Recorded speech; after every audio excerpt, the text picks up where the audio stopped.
Mesdames, Messieurs, je serai fort bref parce que la journée va être très longue. Juste un mot pour vous dire que je suis, moi, particulièrement, à titre personnel, heureux d'être là à Grenoble après toutes ces années passées. Et puisque l'observation a été faite, un point pour dire que tout ceci procède effectivement de Marie-Angèle, qui a fondé ce centre et cette activité ici à Grenoble. Et elle l'a fait sans doute peut-être parce que pas très loin, il y avait dans ces murs le professeur Desbois, qui est sans doute un des pionniers de ces domaines, de ces choses. Donc voilà, c'est juste pour faire un signe de reconnaissance à Marie-Angèle et pour le reste pour remercier Jean-Michel de m'avoir permis de venir et spécialement pour m'avoir permis de n'avoir rien à faire, ce qui est tout à fait sympathique. Donc mon rôle va se cantonner au rôle de potiche, de vase-ming, disons, hein, au rôle de potiche. Et par conséquent, je cède la parole à ma petite camarade, Amélie, qui va présenter rapidement les intervenants qui ont accepté de faire ces prestations ce matin. Merci, cher professeur, cher Christian. Alors, je suis la seconde potiche et je suis particulièrement heureuse de l'être. Donc, je vais être également très brève. J'ai une pensée également pour Marie-Angèle Perrault-Morel. Et puis, je souhaite remercier Jean-Michel et Pascal du plaisir et de l'honneur qu'ils me font d'assurer cette présidence, en plus à vos côtés, cher professeur Lestanc. Et puis, je suis heureuse de pouvoir participer à ce beau colloque sur la parapropriété intellectuelle qui réunit de beaux intervenants et de riches interventions. Donc je ne serai pas plus longue et je vous remercie encore du plaisir que vous me donnez d'être là et de passer cette journée ensemble. Alors, je vais tout d'abord introduire la présentation de monsieur le professeur Gridel, monsieur le magistrat honoraire à la Cour de cassation. Vous allez, dans votre intervention, jeter un regard rétrospectif sur la jurisprudence relative à feu l'image des biens, et plus précisément sur cette décision de 1999 que vous connaissez bien.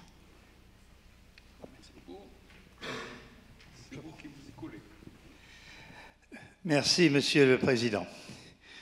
Retour donc sur l'image des biens, 1999-2004, point d'interrogation. Merci aux organisateurs de cette manifestation pour leur invitation et pour leur accueil.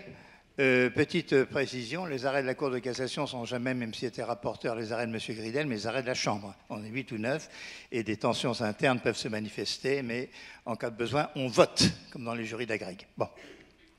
Sinon, que vous dire? Eh bien, lorsque M. Bruguière m'a proposé de procéder sous la désignation d'un droit de propriété intellectuelle déchu à un retour sur l'image des biens, 1999-2004, point d'interrogation, j'ai accepté avec grand plaisir cette invitation, quoique je fusse d'accord seulement avec le point d'interrogation, mais pas vraiment avec la qualification d'une déchéance, ni avec l'enserrement dans les dates indiquées.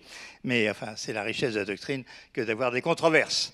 En effet, outre qu'elle peut avoir des racines anciennes, la mort d'une jurisprudence n'est jamais certaine, son état constaté pouvant n'être en réalité qu'une mise en sommeil, voire un coma prolongé, mais non un coma dépassé. Elle peut vivre ou revenir sous un autre fondement, sous un autre traitement. C'est ce que nous observons, notre siège béni d'universitaire, enfin l'époque heureuse où je l'étais, mais j'étais au moins aussi heureux à la Cour de cassation. De cette jurisprudence largement historique sur l'image des biens, restait à savoir comment vous en parlez. Eh bien, en raison de l'orientation donnée par les concepteurs du colloque, me sont revenus à l'esprit, pour vous présenter ou rappeler la matière, les titres des 6 actes donnés par Edmond Rostand à sa pièce L'Aiglon, les ailes qui poussent, les ailes qui s'ouvrent, les ailes qui battent, les ailes meurtries, les ailes brisées, les ailes fermées. Les ailes fermées, tout en conservant à cet endroit après fermé le point d'interrogation, bien sûr. Seulement, si je vous proposais, surtout à vous, éminents universitaires en majorité, un plan en 6 parties pour un temps de parole de 12 à 15 minutes. Je risquais d'être chassé rapidement de la tribune sous des jets de tomates avariées et d'œufs pourris. Aussi, conservant les idées, me suis-je livré à des regroupements, de sorte que je vous parlerai en 3 ou 4 minutes à chaque fois. D'abord de l'apparition de cette jurisprudence, les ailes qui poussent, puis de son essor, les ailes qui s'ouvrent et battent, ensuite de sa condamnation, sa large éradication, les ailes meurtries, les ailes brisées, avant de voir s'il en reste quelque chose. Les ailes sont-elles vraiment fermées? L'apparition. de la jurisprudence sur l'image des biens, les ailes qui poussent. Eh bien, dès la fin du siècle dernier, sous l'influence de l'illustration iconographique croissante des publications écrites puis filmées les plus diverses, livres, journaux, affiches, reportages, et globalement de la civilisation de l'image, se pose la question, peut-on, sans l'autorisation du propriétaire d'un bien, reproduire et diffuser en une prise de vue nette et isolée de son environnement, sa maison, son jardin, son bateau, sa voiture de collection, pour le plus souvent en tirer soit un revenu commercial après avoir capté l'image gratuitement. Livres ou séquences télévisées sur les châteaux de telle région, cartes postales de photographie de la façade de telle villa du front de mer dans une cité balnéaire, emballage de fromage reproduisant un chalet de montagne typique et isolé, le peut-on? C'est la problématique.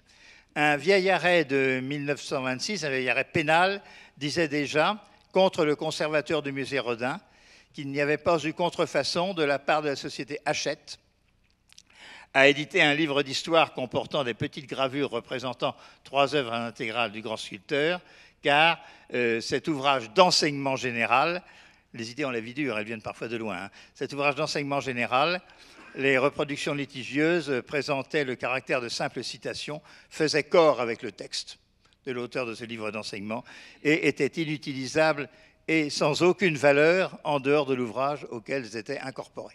Chambre criminelle 1926. En 1995, je me rapproche du dièse à quoi vous avez fixé, mais ça m'amusait de remonter plus loin, oui. En 1995, le regretté professeur Kayser, dans une chronique au Dalloz, montrait en termes toujours exacts la difficulté de la matière, en des idées que devait relancer le professeur Ravanas en l'an 2000, atteinte aux intérêts matériels du propriétaire, l'usus et surtout le fructus de l'article 544 du Code civil pouvant conduire à lui réserver, c'est une thèse quand même, vont conduire à lui réserver le droit exclusif de réaliser, publier, exploiter l'image du bien, et encore plus s'il a commencé de le faire lui-même. Se faire exproprier de droits de produire sa propre maison par quelqu'un qui a pris l'initiative alors qu'il n'a aucun rapport avec elle, ça peut surprendre. Mais une telle analyse ne serait-elle pas évidemment une atteinte aussi aux prérogatives du tiers qui a réalisé cette image, qui s'est donné du mal pour ça, dès lors qu'il en est résulté une création intellectuelle, une œuvre suffisamment originale et expressive de la personnalité de son auteur. Mais cette propriété intellectuelle sur l'œuvre iconographique, c'est un tiroir tout ça. Sur l'œuvre iconographique, sera-t-elle encore valablement invoquée si elle a été réalisée en violant la propriété privée, pénétration dans le jardin, voire dans l'habitation, le bien n'étant pas visible de la voie publique, ou encore par prise de vue aérienne, on n'arrête pas le progrès. On arrive alors à la constatation que l'image non autorisée peut et tout autant porter atteinte alors au droit de chacun au respect de sa vie privée, posé à l'article 9 du Code civil, eu égard aux liens étroits que certains biens, une demeure en particulier, entretiennent avec son propriétaire ou celui qui l'habite, désir légitime de soustraction à la curiosité, souci de discrétion de la domiciliation usuelle ou occasionnelle, se veut d'être laissé tranquille, auquel le doyen Nerson ramenait le droit au respect de la vie privée, lequel sera encore plus compromis si sont indiqués les noms des personnes, la localisation de la maison, des commentaires. Y a-t-il de la jurisprudence? Un petit peu. Ayant tendance à considérer qu'il n'y a vraiment de jurisprudence que dans les arrêts de la Cour de cassation, quelle que soit la qualité de l'arrêt de la Cour d'appel de Lyon, que j'ai entendu citer tout à l'heure, bien sûr, nous pouvons situer le dies quo significatif du mouvement moderne dans un arrêt du 29 juin 1988. Quand je précise pas, c'est la Cour de cassation, d'ailleurs, la Cour de cassation. Statuant à propos des difficultés rencontrées par une personnalité de l'automobile à propos d'un livre écrit à son propos et qui avait reproduit une photographie de sa résidence secondaire, c'était un livre sur son passé trouble entre 40 et 45. Quand on n'était pas né, on n'a rien à dire, on ne sait pas ce qu'on aurait fait. Bon, enfin, opinion personnelle. Avait reproché à la Cour d'appel, ce livre, pardon, avait été écrit à son propos, avait reproduit une photographie de sa résidence secondaire qui n'avait rien à voir d'ailleurs avec le texte. La Cour de cassation avait reproché à la Cour d'appel, mais en manque de base légale, au regard de l'article 9 du Code civil, d'avoir condamné l'éditeur sans préciser en quoi cette publication avait porté atteinte à la vie privée du propriétaire, au regard de l'usage d'intimité prévue par le texte de l'article 9 en son alinéa 2. Effectivement, à ce que cette maison était enfouie sous les arbres, donc il fallait aller la chercher pour la photographier, l'on opposait la notoriété de la personne, ce qui réduirait, pensent certains, et pensaient déjà certains, le périmètre de la vie privée protégeable. Vous savez que cette idée fait beaucoup florès aujourd'hui.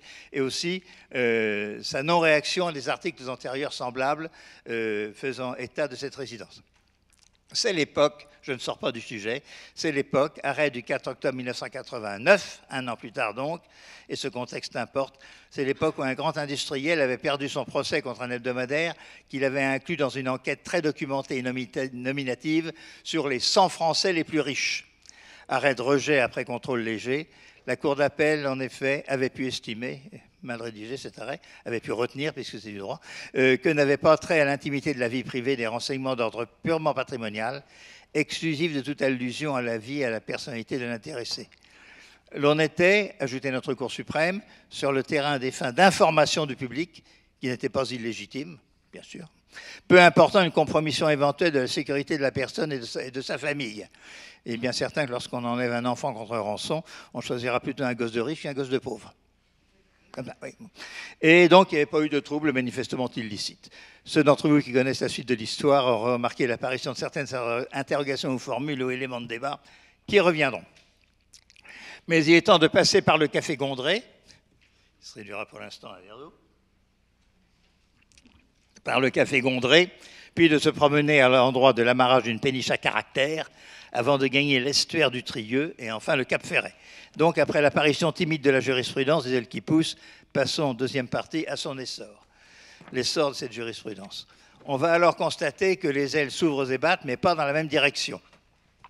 En effet, à travers 3 décisions, elles vont prendre le vent de l'article 544 du Code civil, certes, avant qu'une 4e vienne condamner ce fondement pour opérer un retour vers l'article 9 du Code civil. Il est curieux que ceci ait marché en symbiose, alors que ce sont 2 fondements qui n'ont rien à voir. Non, comme ça. Donc, le premier arrêt, Gondré, 10 mars 1999, un éditeur commercialisait, je sais que vous connaissez cette histoire, mais il se peut que des étudiants ne l'aient pas en tête immédiatement, un éditeur commercialisait des cartes postales représentant, sans son autorisation, la façade du café de Madame Gondré, si à Bénouvelle, Calvados, est connue pour avoir été le premier immeuble libéré par les troupes alliées en juin 1944. Sur la protestation de Madame Gondré et l'affirmation de la Cour d'appel, selon laquelle la photographie d'un bien exposé à la vue du public est réalisée à partir du domaine public, ainsi que sa reproduction, même à des fins commerciales, ne porte pas atteinte aux droits du propriétaire. S'ensuit une cassation au visa de l'article 544 au motif décisoire selon lequel le propriétaire d'un bien a seul le droit d'exploiter son bien sous quelque forme que ce soit. J'ai chronométré, je parle 14. Alors, c'est pas possible. Même si l'on a su après que Mme Gondré n'était pas propriétaire de l'immeuble, mais l'exploitante, il faut ajouter qu'elle-même en vendait aussi des cartes postales. La concurrence du tiers était-elle loyale?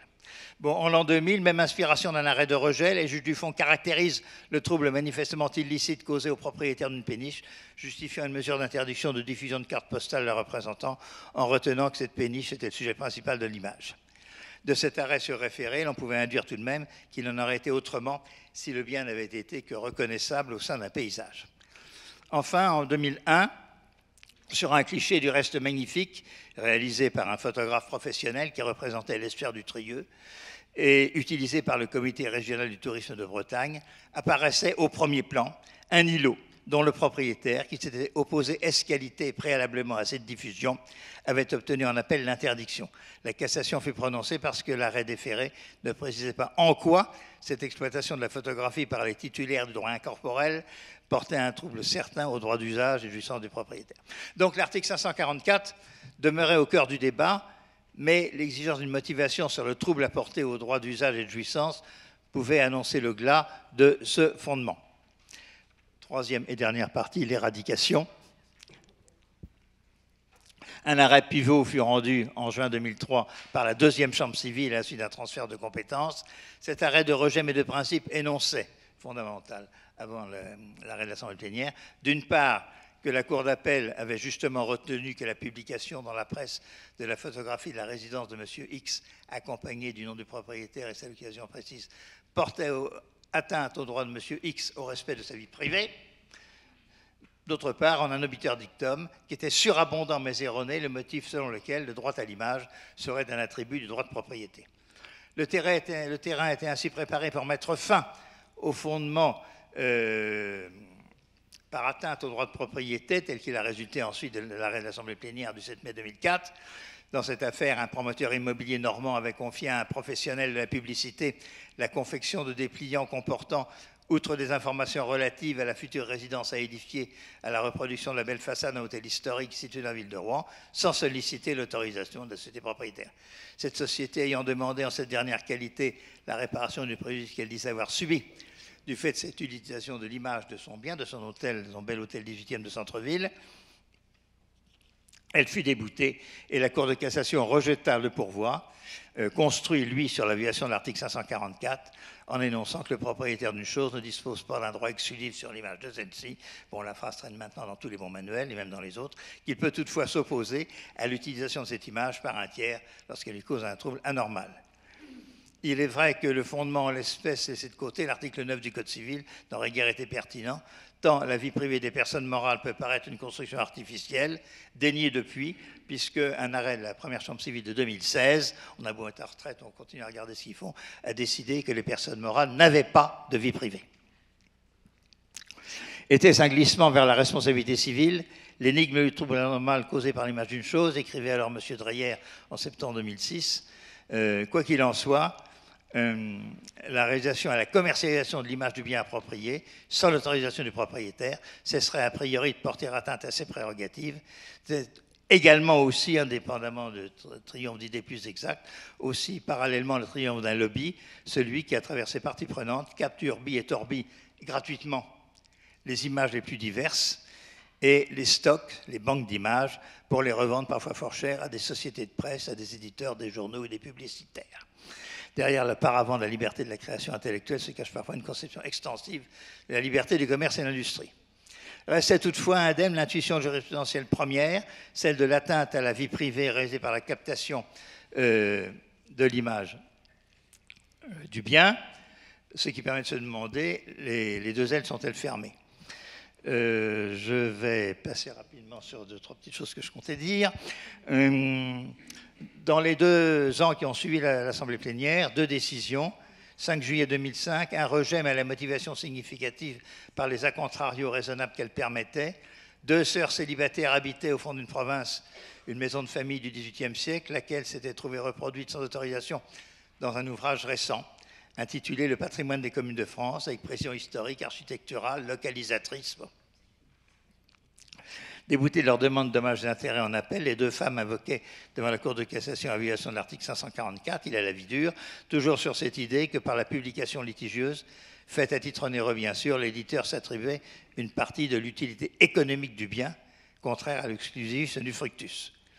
Le rejet du pourvoi s'est trouvé fondé sur ce que le trouble anormal n'était pas établi, étant ajouté que rien ne permettait de prouver que la reproduction litigieuse perturbait la tranquillité et l'intimité des demanderesses, ou que les localisations d'indications géographiques, non critiquées par le moyen sous l'angle de la vie privée, vous voyez quand même les suggestions de la Cour de cassation permettaient de retrouver un double cassation.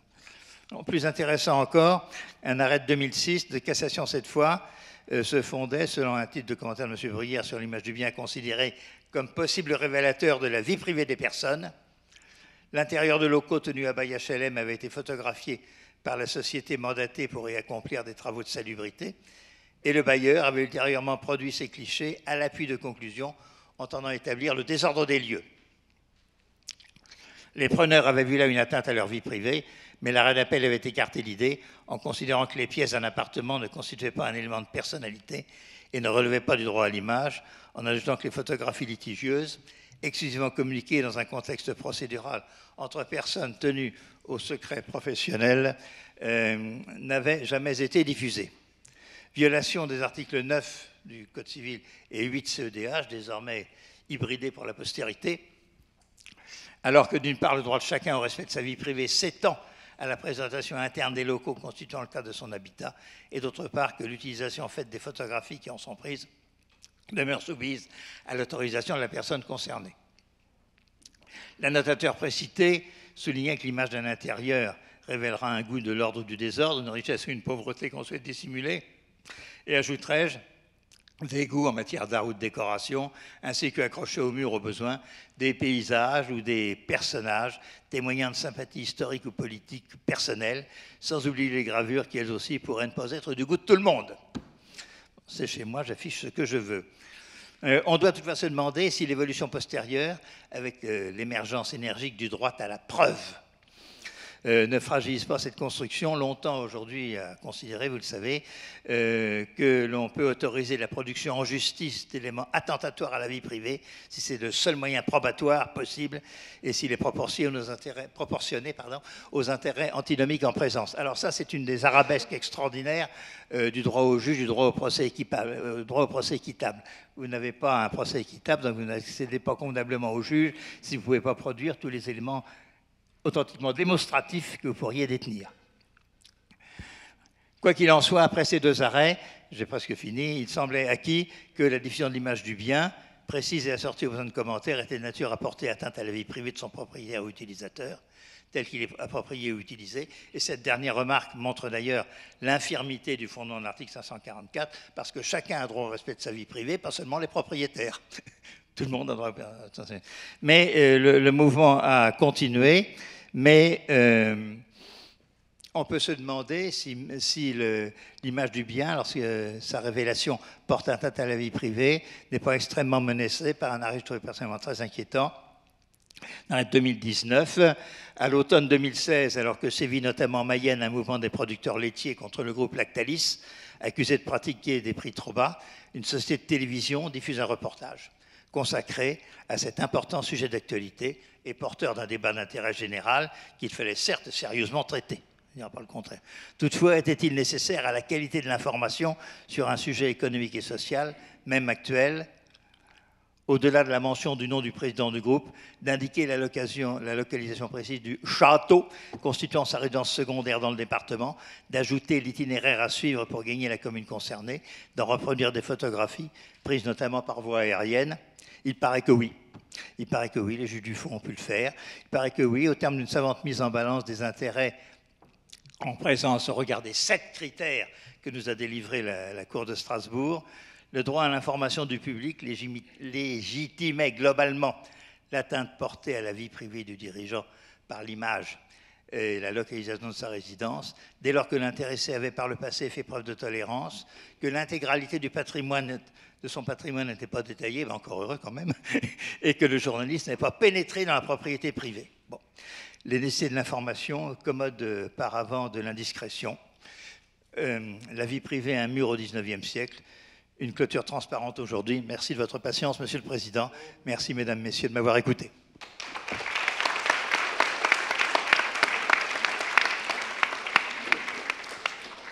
Merci, Monsieur le conseiller, de cette brillante synthèse.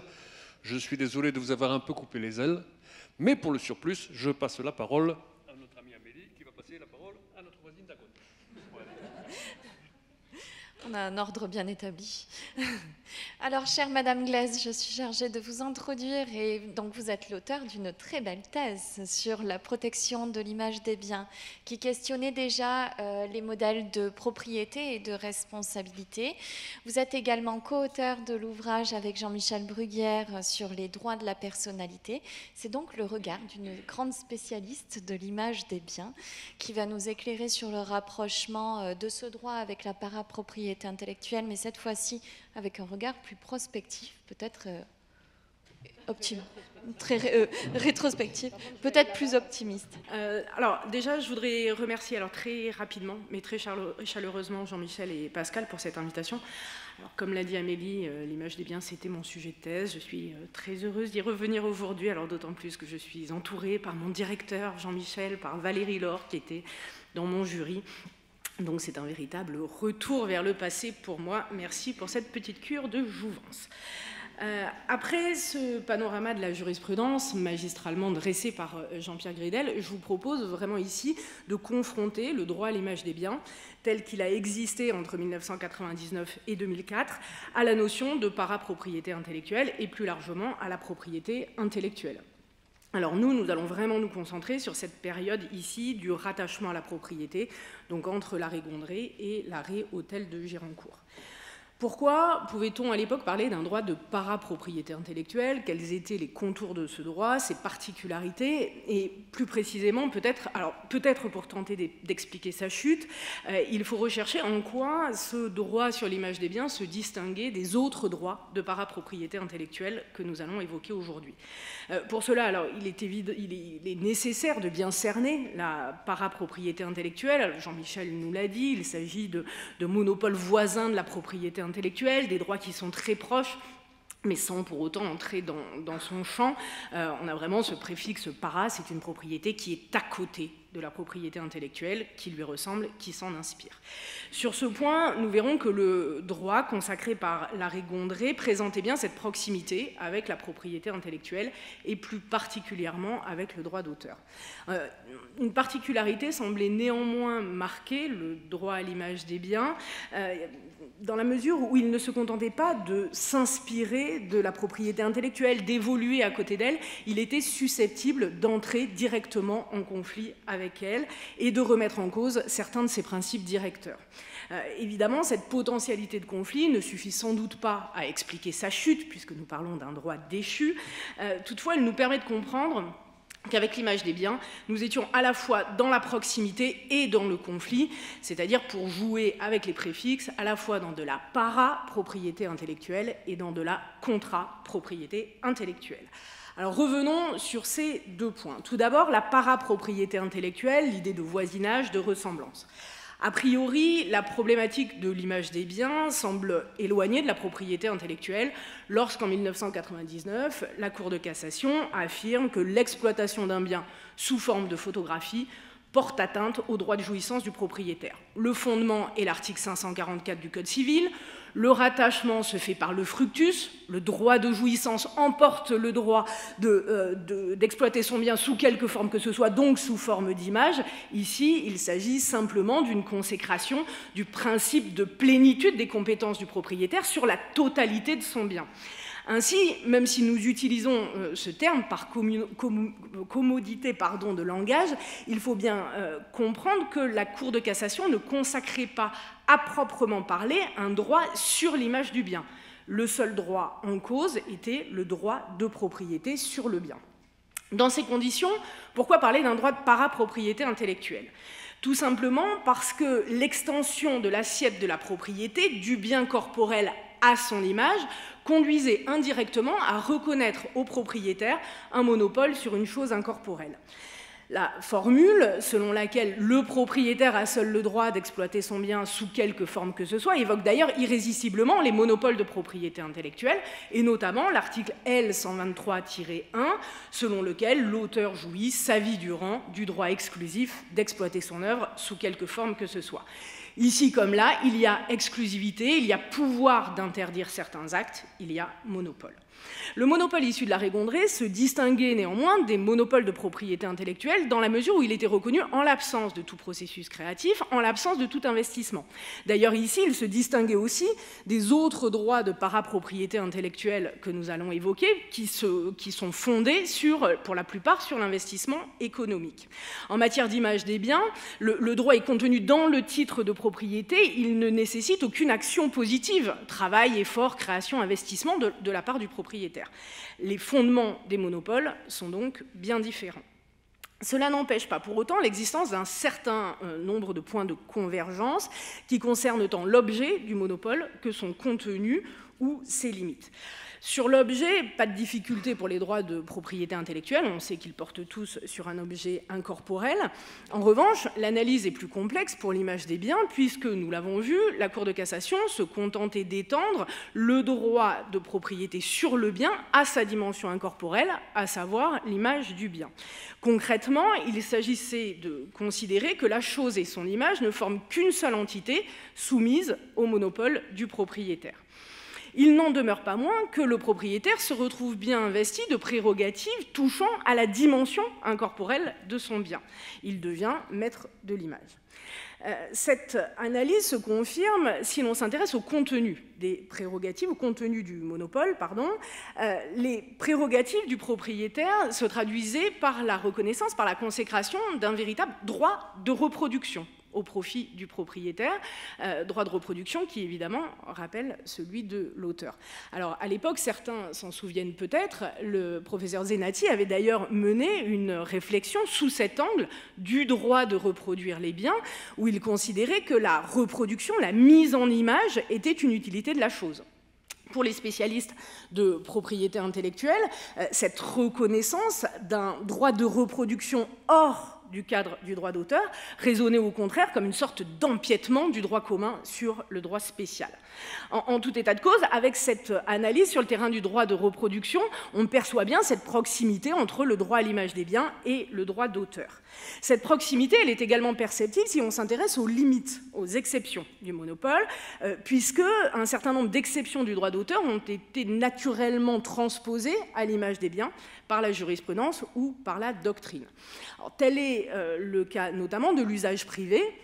On sait que la légitimation des actes d'usage personnel s'impose dans tous les domaines de la propriété intellectuelle, et cette solution a été appliquée assez logiquement à l'image des biens. Et d'ailleurs, on voit mal comment il était possible de contrôler les millions d'images de photographes amateurs ou de peintres du dimanche. Une autre exception a été importée, c'est l'exception pour reproduction accessoire, qui, vous le savez, permet de paralyser les prérogatives patrimoniales de l'auteur lorsque son œuvre n'est pas l'objet principal de la reproduction ou de la représentation. Et Jean-Pierre Gridel nous a parlé de cet arrêt. Cette solution a été reprise pour l'image des biens dans un arrêt du 25 janvier 2000, où la Cour prenait soin de relever que le bien reproduit, c'était une péniche sans l'autorisation de son propriétaire, était le sujet principal de l'image. Un monopole sur une chose incorporelle, un droit de reproduction qui rappelle celui de l'auteur, des exceptions importées du droit d'auteur, ces différents points de convergence expliquent que l'image des biens puisse, d'une certaine manière, être assimilée à un droit de parapropriété intellectuelle. Nous ne sommes pas dans le champ de la propriété intellectuelle, mais nous ne sommes pas très loin. Voisinage, donc, mais un voisinage susceptible de dégénérer en empiètement, un voisinage conflictuel. Ce qui nous amène à notre deuxième proposition, la contrapropriété intellectuelle, cette idée de conflit, d'opposition. À première vue, on en a parlé tout à l'heure, la solution de l'arrêt Gondré est étrangère à la propriété intellectuelle, au droit d'auteur, et pourtant, l'arrêt Gondré a suscité des réactions extrêmement vives de la part de la doctrine du droit d'auteur. On a parlé d'une véritable secousse tellurique, d'une propriété schizophrène, d'une confusion des droits, de monopole illégitime. Alors essayons en quelques mots d'expliquer pourquoi cette jurisprudence suscitait tant d'hostilité. En fait, quelles étaient réellement ses implications sur le droit d'auteur. Pour le comprendre, il faut rappeler que le droit à l'image des biens est susceptible de rencontrer le droit d'auteur dans deux hypothèses. D'une part, lorsque le bien reproduit par l'image est une œuvre de l'esprit, ou plus exactement le support d'une œuvre de l'esprit, c'est l'hypothèse de l'image d'une création. D'autre part, lorsque l'image elle-même est une œuvre de l'esprit, c'est l'hypothèse de l'image-création. Et évidemment, les deux hypothèses peuvent se cumuler. Première hypothèse, l'image d'une création, l'image d'une œuvre architecturale, par exemple. Ici, pas de difficulté pendant la période de protection du droit d'auteur, puisque le principe d'indépendance de l'article L111.3 permet de résoudre le conflit. L'auteur, ici l'architecte, est seul investi du droit de reproduire sa création, il maîtrise donc l'image du support, et le monopole du propriétaire de l'immeuble tiré de l'arrêt Gondré est ici écarté. Mais ici, on le voit, c'est la loi qui organise la coexistence entre les deux propriétés. Les choses se compliquent à l'issue de la période de protection, puisque le droit de propriété sur le support matériel retrouve son empire à l'expiration du monopole de propriété intellectuelle. Le propriétaire de l'immeuble est libéré du droit d'auteur et il a seul le droit d'exploiter son bien.